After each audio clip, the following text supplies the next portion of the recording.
All right, welcome everyone to a very special Peter on Tour deep dive.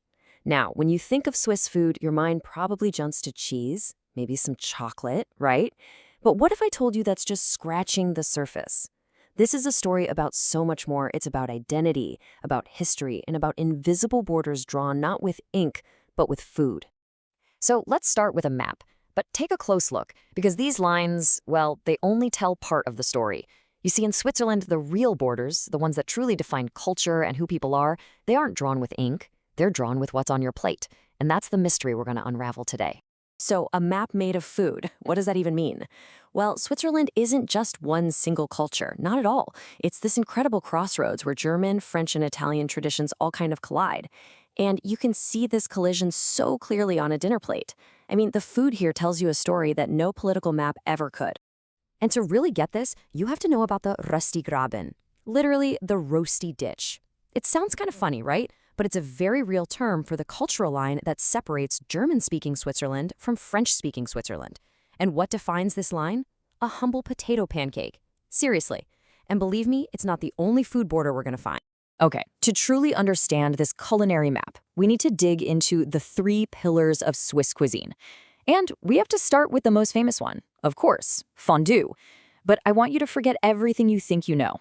This isn't just a pot of melted cheese for a party. Oh no, it is a deeply, deeply ingrained social ritual. You know, fondue has been around for ages.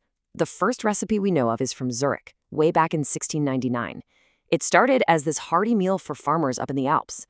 But here's the twist. It only became a national symbol pretty recently.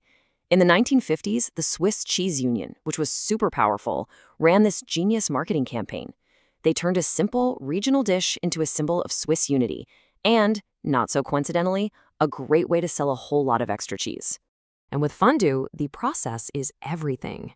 It's not about speed. Everyone gathers around one single pot, dipping their bread. It's a shared experience that can last for hours. The real goal isn't just to get full. It's about this communal journey to the bottom of the pot. Because that's where you find the treasure, la religieuse, or the nun. It's this amazing, crispy layer of toasted cheese, and it's the ultimate reward. But what about the cheese itself? Well, the absolute classic, the one everyone loves, is called moitié-moitié. That's half and half. You've got 50% Gruyere, which brings this wonderful, nutty character, and then 50% Vacherin Fribourg, which gives it this unbelievably creamy, silky texture.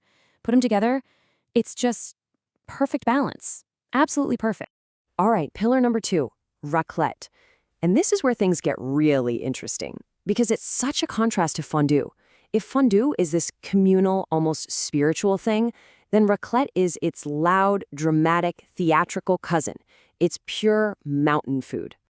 Think about it like this. Fondue is all about that slow, shared conversation happening around the pot. Raclette, it's pure performance. It's a direct, dramatic interaction between you, a giant wheel of cheese, and some serious heat. And the name tells you everything you need to know. Raclette comes from the French verb racler, which literally means to scrape. The story goes that shepherds in the canton of Valais would stick a big hunk of cheese next to an open fire and then just scrape off the melted part for a simple, hearty meal. And let me tell you, watching that scrape is pure theater.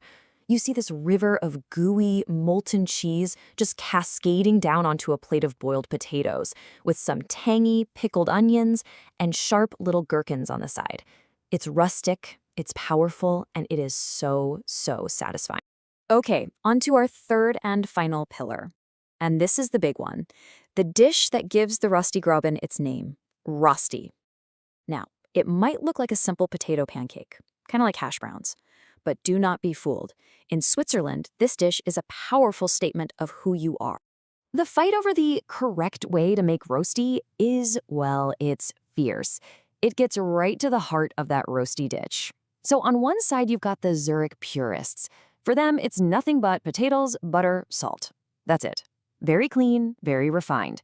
But then you go over to Bern and you get the traditionalist version. We're talking a hearty farmer's meal loaded up with bacon and onions. And you better believe each side is absolutely convinced that their way is the only right way. But just when you think you've got this food map all figured out, there's a plot twist. We're going to head south, past the Rösti ditch to the Italian-speaking Canton Ticino. And down there, the whole culinary world just flips on its head. Down here, the potato isn't king anymore. Here, it's all about polenta. It's this beautiful, slow-cooked cornmeal that someone might stir patiently for an hour or more. This dish is the absolute heart and soul of the region. It's rustic, it's so comforting, and it really speaks to a history and a climate that feel much more Italian than Swiss. And so, right here, we find another one of those invisible borders, the Polentagraben. The polenta ditch. This just proves that the culinary map of Switzerland is way more complex than just a German-French split. It really is a country with this rugged, alpine heart, but also, without a doubt, a warm Mediterranean soul. So after all this, why does it matter, right? Why get into fierce debates over recipes? Because in Switzerland, food isn't just fuel. It's a form of cultural preservation. You know, there's this great saying that goes something like, this stubbornness about food is paradoxically one of Switzerland's greatest strengths. And I think that's so true. Arguing over whether to add bacon to your Rösti, it's not really about the taste. It's about holding on tight to your unique local identity in a world that's always trying to make everything the same. So when you eat your way across Switzerland, you're doing more than just having a meal. You are taking a journey. You're not just tasting different dishes. You're traveling through these distinct cultures. And each one is so fiercely and wonderfully protective of its own history and its own traditions. It's this incredible culinary journey that connects you straight to the landscape, the people, and the past. So really, the only question left to ask is, are you ready to taste that history? Hey, thanks so much for joining me on this deep dive. For a complete guide on what to eat and where to find it in every single region of Switzerland, you know where to go. Head on over to peterontour.com.